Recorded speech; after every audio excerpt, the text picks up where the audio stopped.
The events that followed 2 weeks prior were modest. My platoon had disappeared. Every one of them killed by presumably the same fucked up entity that attacked my team and myself. There really wasn't anything we could do against whatever it was. All the weapons, all the experience, nothing. Every person fell victim to the same gruesome fate. I found a way down the cliffside and made my way to the open field where the rest of my platoon and unit were. It was a massacre. Blood and dismembered body parts littered the entity of the area. It looked like a sharp-nail bomb had went off. I walked modestly through the field, picking up various weapons and ammunition. There was a high-back Humvee sitting by itself.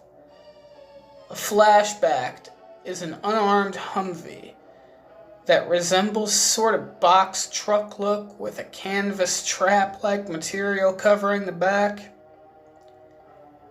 It was sitting by itself to the right side of a mangled-up comrade tent. I put all the scavenged material in the back. I knew I wasn't going to be able to carry it all back to the base where my truck was. Please start, I said to myself. These things are pieces of shit and barely even run the way they're supposed to. The engine cranked over a few seconds.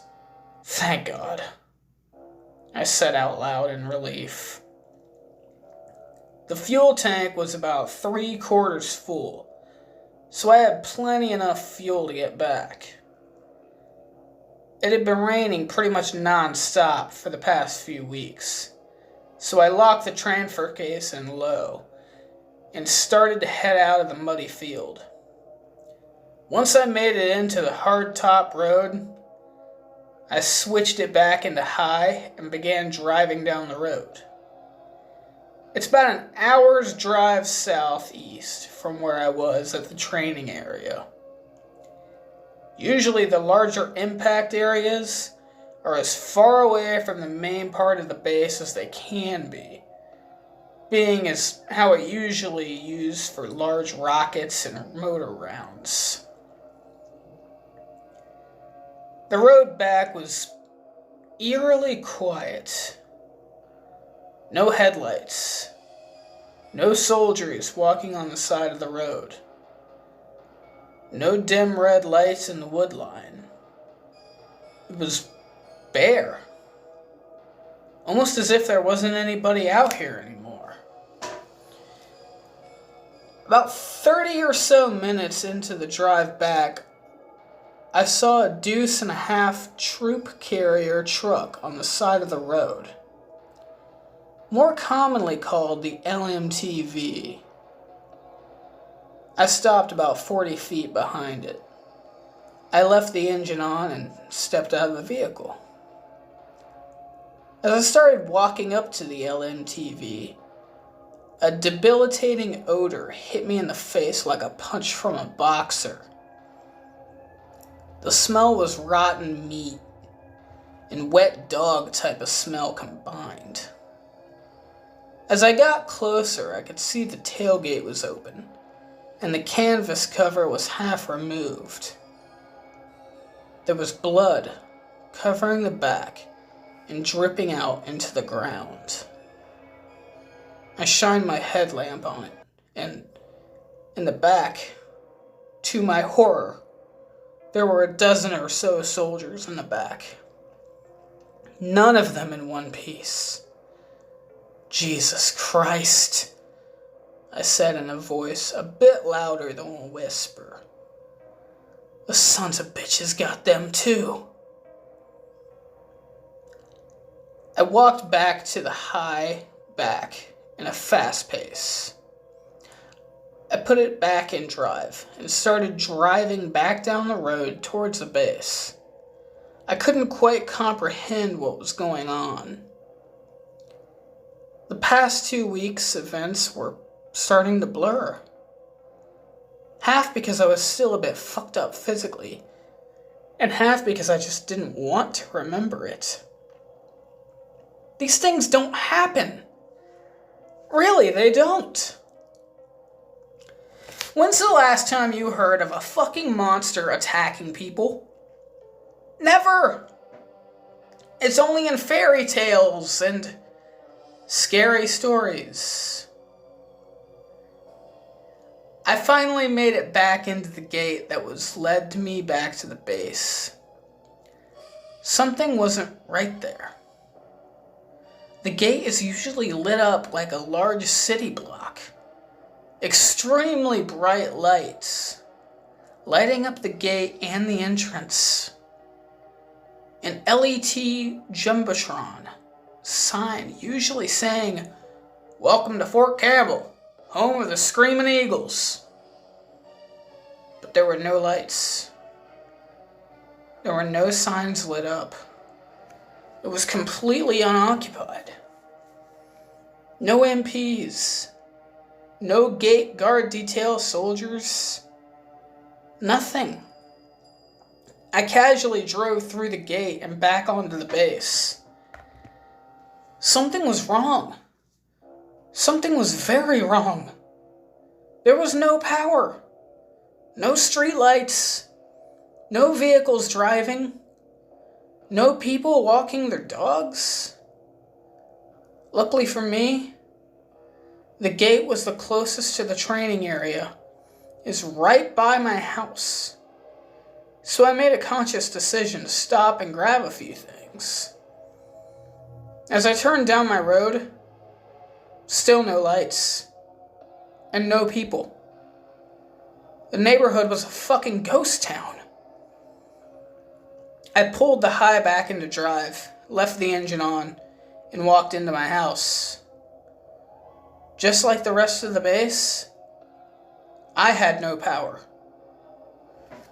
I grabbed a towel out of my laundry room and changed of clothes and headed back up to my bathroom, where the master bathroom was. I took a quick cold shower to clean off. I put on a pair of blue jeans, a jacket, some boots. I grabbed my handgun and a couple loaded magazines and headed out the door. The building on my squadron unit is about 15 or so minutes away from my house. For the entirety of the drive, I saw no other cars, lights, or people. As I pulled up to the parking lot, I pulled up beside my truck. I got outside and began to unload all the weapons in the bed of my GMC. I started up the old Duramax and drove off the base. Once I got off post, I quickly realized that it wasn't just the base that was abandoned. It was the whole damn city. Surrounded it. Everything was abandoned. There were cars on the other side of the road. Doors opened, with no one inside. What the fuck actually happened?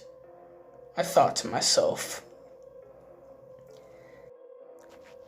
I figured that whatever happened in the woods a few weeks ago was an isolated event. I didn't think it was large-scaled. It wasn't until I got down from that cliff and saw my unit strewed across that field that I realized it wasn't just myself and my team that this happened to.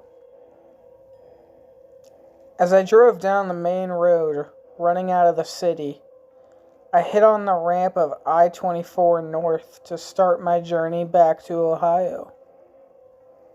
About 30 miles down the highway, I suddenly was faced with an enormous roadblock. A triple-stacked fence of concertina wire. A spiraled wired fence with razors built into it every couple of inches. It was strung across both sides of the highway. Armored military vehicles with large caliber machine guns mounted on the top of them were in plain sight. There were numerous giant circular lights all over the roadblock, but they weren't on. In fact, the entire roadblock was powerless. There were no lights on, and no soldiers around. I drove slowly up the opening of the razor wire fence. I needed to get a better look. I pulled up to the opening where a guard should have been. I saw blood pooled on the ground beside of the open Humvee door. I put my truck in park. I opened up the door to walk over it. What I saw? Fuck. I honestly couldn't believe it. There, lifeless, on the passenger seat, lay a soldier, nearly torn in half.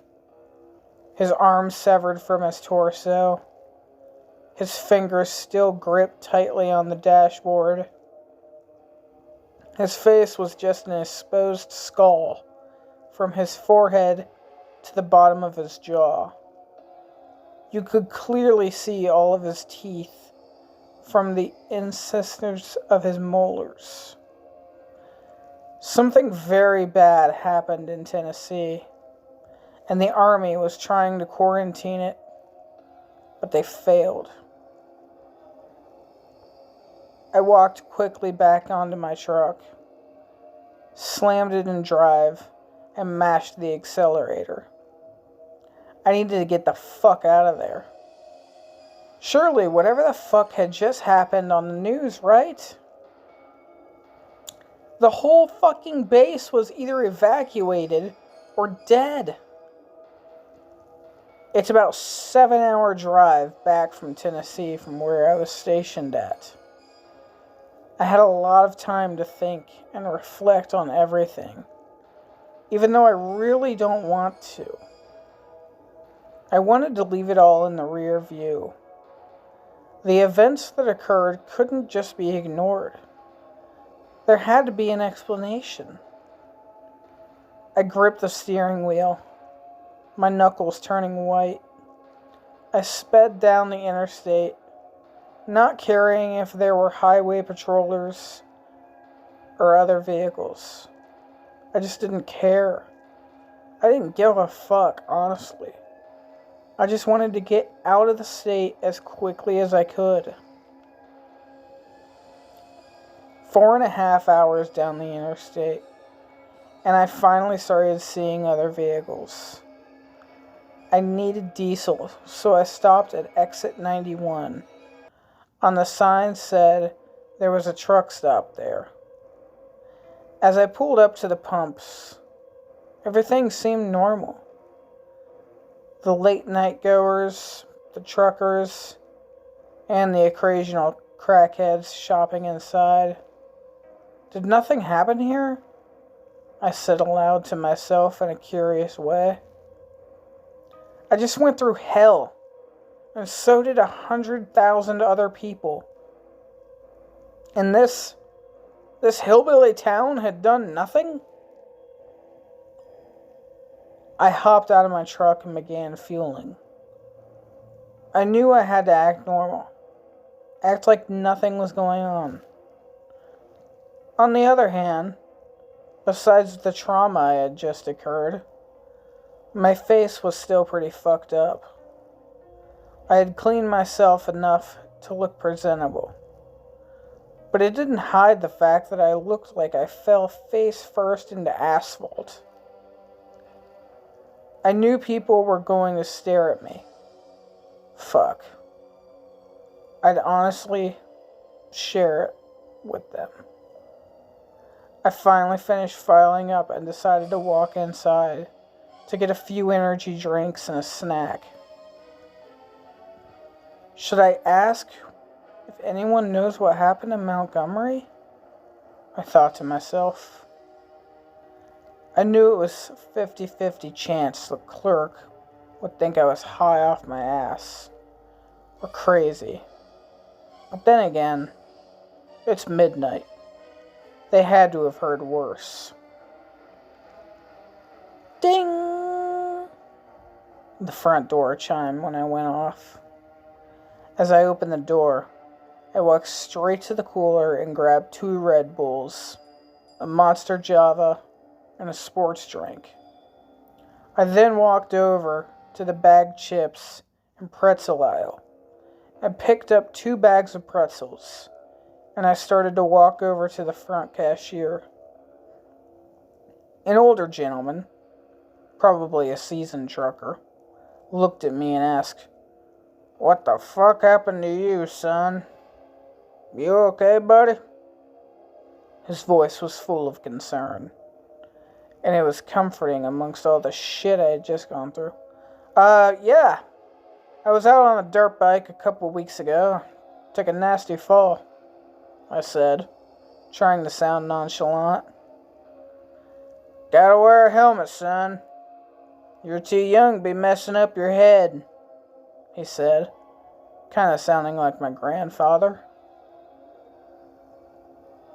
He patted my shoulder and walked off. I flinched as he patted the wounds on my shoulder.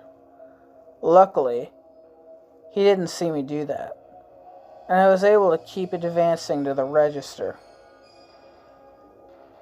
36, 35, sweetheart, the cashier said politely. "Could I get a pack of smokes as well?" "Make it Marlboros, ma'am." She nodded and scanned them. I paid and walked back out to the pumps where my truck was parked. I decided not to ask if anyone had heard of the news. Anything about Montgomery, Fort Campbell, none of that. Clearly they didn't have a clue. It's not something you hear about and keep to yourself. The remainder of the drive was quiet and uneventful. At this point, there were other cars on the interstate. Life seemed pretty normal again. It was almost as if nothing ever happened at all.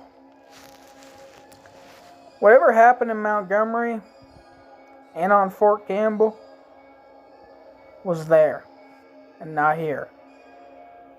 Life was business as usual here, just like always. The light polluted the city skyline of Columbus was coming into view on I-71. I decided to go out and see one of my closest friends, Dylan Durfee.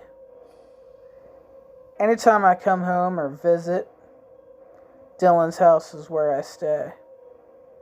He gave me a key and told me I could stay as long as I wanted, whenever I wanted. Dylan's house is my second home, it seems.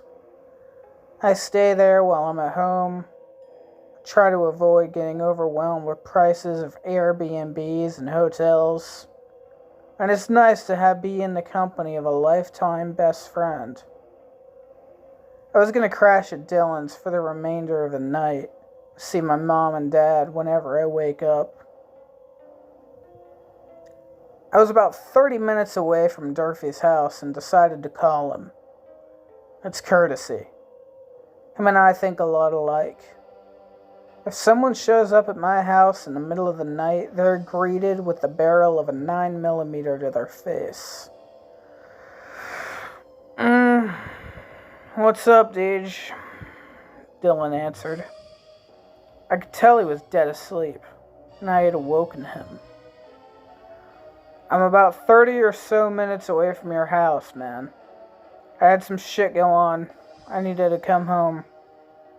I'll explain when I get there," I said. "Shit. You for real, man?" "Well, fuck, dude. Grab a 6-pack if you could. I don't need to sleep. Sleeping is for the dead. I'll see you in 30. Dylan said enthusiastically. He's always willing to stay up and say fuck sleep whenever I come around. He's a good dude. Honestly. He's one of the only dudes, besides John, that has my back through whatever happens.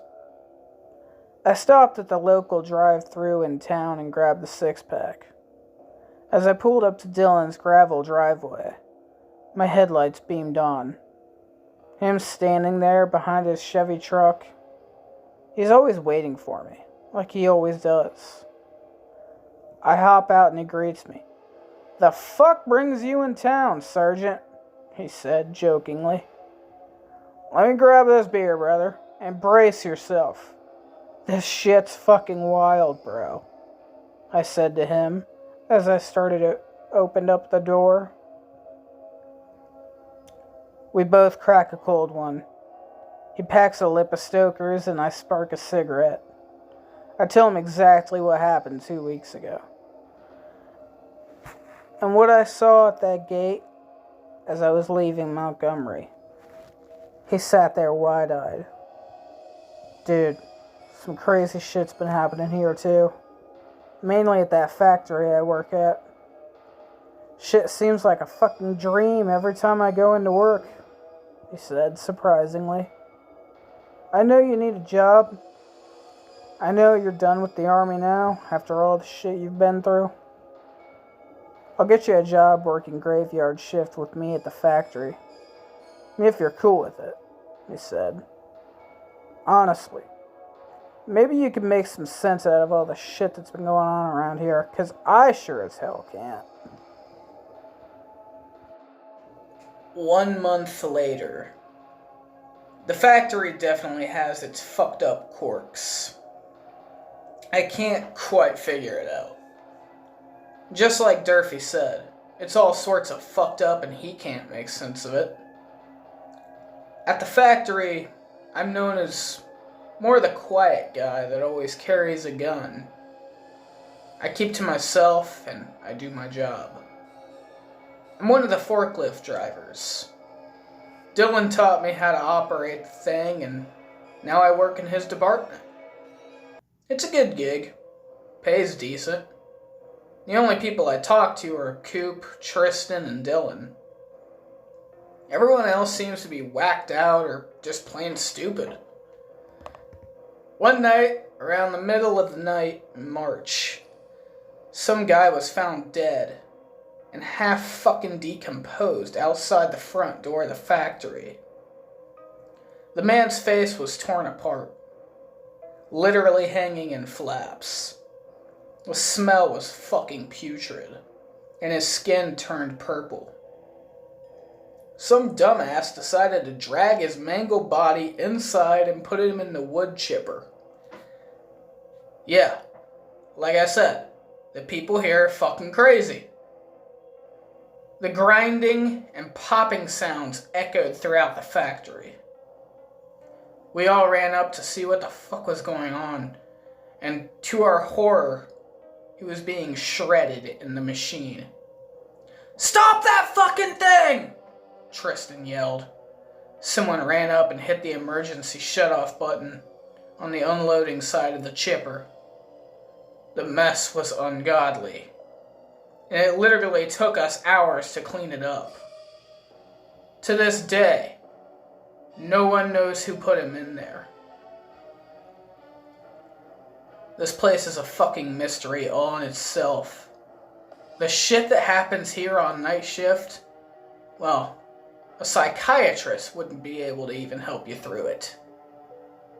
One night, I decided to take a smoke break outside, just like any other night.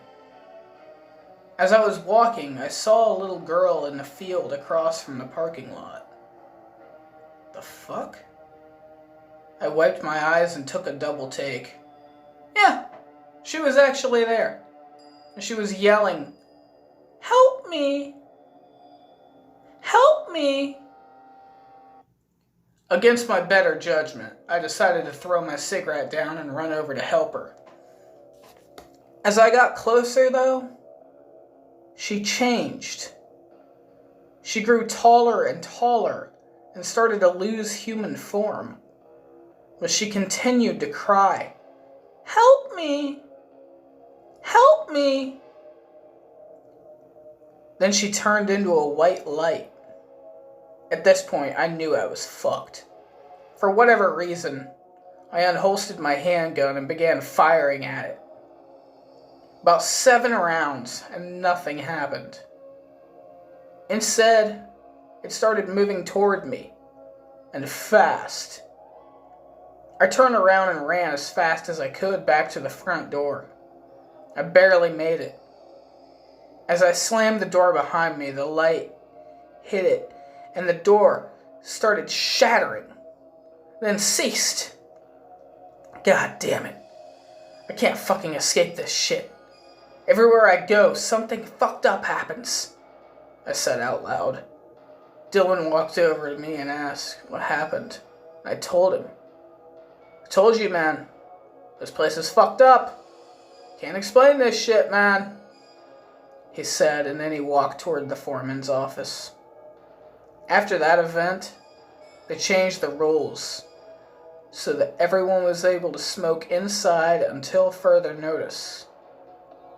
Also, they said no one, and they mean no one, is allowed to go outside by themselves.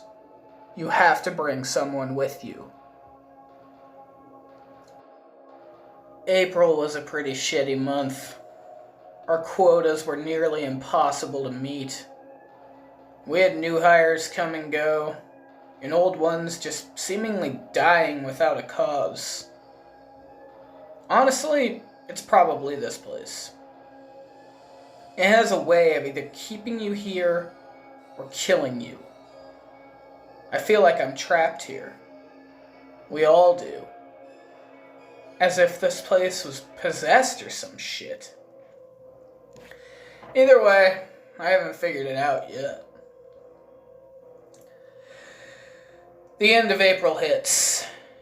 It's around the 20th or the 21st, and the factory decided to have a catering lunch company from a local restaurant come in and serve us some food.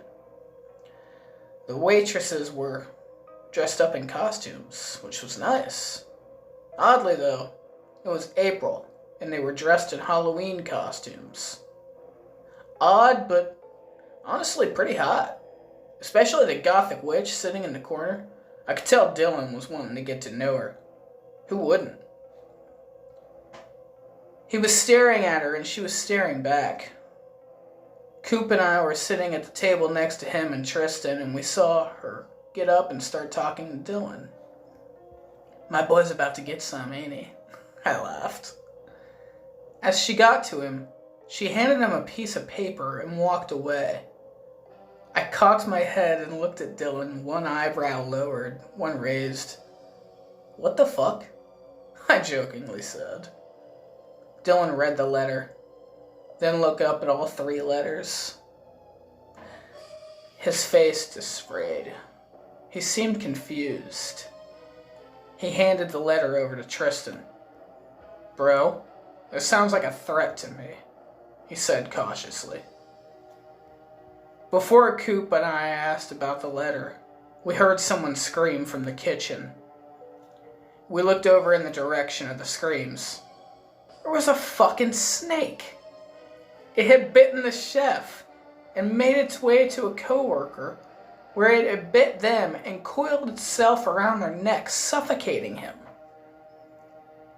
Another coworker decided to run in to help the suffocating man, and the chef drove a 7-inch knife into the belly and twisted it. The chef laughed. This sort of evil laugh that almost seemed staged. By this time, everyone's attention was on the bloody scene by the kitchen. That's when we all noted the human organs on the baking sheet. The fucking chef was feeding us all human remains. As everyone started running out of the cafeteria, the chef started running at us. I got up, and for whatever reason, dive rolled and put a bullet in his head. "Never bring a knife to a gunfight," I said. I had no idea what sick and twisted shit was going through my head to remake such a Resident Evil character quote like I did. Who am I? Leon? I couldn't make sense of that whole ordeal. I couldn't make sense of anything. The factory was in its own realm, its own reality, and I was trapped in it. Now after that, not a whole lot happened. We had a new hire incident. This guy decided to drink some toxic liquid and he died. What the fuck was he thinking? Then there was the homeless man. I can't remember his name. Rusty, filthy, the other guy. Who knows? Anyways, he showered himself in acid.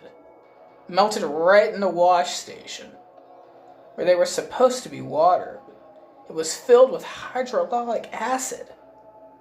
Like I said, you either stay here or you die.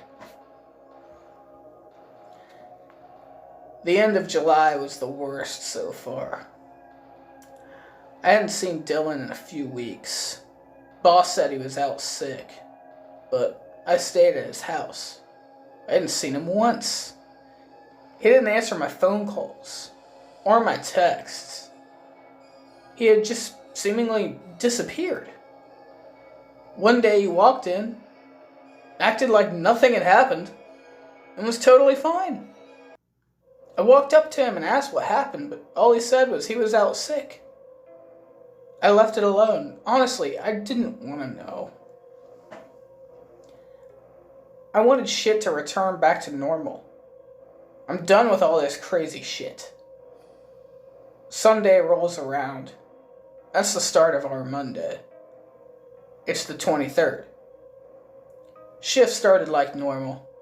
The drive was pretty fucked up though. We had a major windstorm and they were taking about closing the factory down for the shift. We started our shift anyways. Me on the forklift, Dylan on the cherry picker. Out of nowhere, the intercom comes on. Due to inclement weather, the building will be on lockdown until it clears up. Must be getting bad out here. All of a sudden, crash! The roof was ripped open off of the building. Fire started engulfing the place and the people in it. You could smell the flesh burning. I was in the corner of the building checking in on an order ready for shipment when it all started happening. The powerful wind and the blinding lights from the fire made it almost impossible to see. I realized I was in the middle of a tornado. The building was burning down all around me. I jumped off the forklift and ran to the exit. A steel support beam broke off the ceiling and came tumbling down. It hit the ground hard, and it sent debris towards me.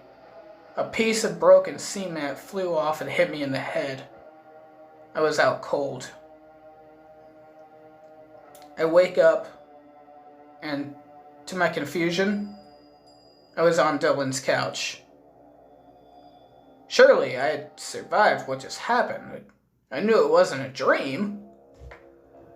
I got up and made my way to the bathroom to look in the mirror. I was fine. I didn't have a scratch on me.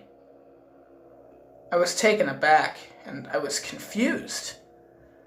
It's the factory playing games with me now? Is it in my head? I thought to myself. I checked on Dylan, but he wasn't in his room. I called his cell phone, but no answer. I later found out he was in the hospital. He was pretty banged up, but he was going to be alright. I sat there, still confused about what had happened. I turned on the TV, and the news station was broadcasting the fire. The factory had been destroyed, along with a farm that was on the other side of the field surrounding it. I decided to take a drive over to see the rubble. and say good riddance to it. As I got closer to the location, the factory was... I started to realize it was still there. It was still standing. And there were even cars in the parking lot as if nothing ever happened. I don't understand. It was destroyed.